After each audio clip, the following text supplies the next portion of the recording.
Here are today's top news stories and why they matter. Nigeria has denied receiving any official communication on the deportation of some Nigerian nationals from the United States to Ghana. This follows updates from Ghanaian President John Mahama suggesting that 14 Nigerian and Gambian deportees have arrived in Ghana from the US. He says the Nigerians on the list have been sent back home on their request. However, the Nigerian Foreign Affairs Ministry told local media it has not received any update. DW's correspondent in Abuja, Nigeria, Abiodun Jamiu, tells us why this story matters. The revelations by Nigeria's Foreign Affairs raises questions about the country's diplomatic relations with its neighbors. Some analysts have attributed the lapses in communication to the delay by Nigeria to appoint ambassadors and high commissioners to its foreign missions, which will enable the country to activate the right diplomatic channels for such communications.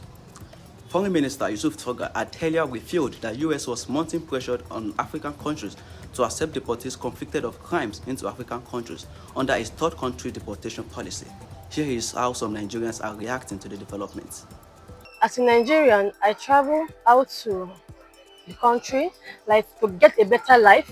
Then after getting there, my paper got expired. I think I was supposed to renew it or something like that, because my intention was to go there to get a better life, not them deporting me back to deporting me back to Ghana. Supposed to at least you give me that courtesy, deporting me back to my own country, not Ghana. It's a disrespectful act.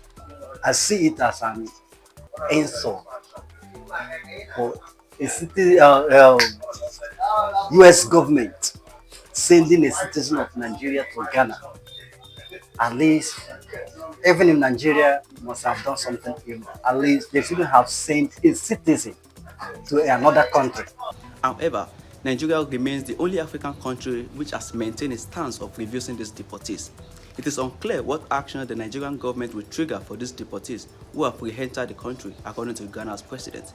In Tanzania, the High Court has ordered the country's National Electoral Commission, INEC, to reinstate main opposition candidate Luhaga Mpina of the ACT Wazalendo party on the ballot for next month's elections. The court's ruling overturns a decision by INEC to block Mpina from submitting his nomination forms, describing the act as unconstitutional. DW's Naomi just said that brings us the latest from Tanzania.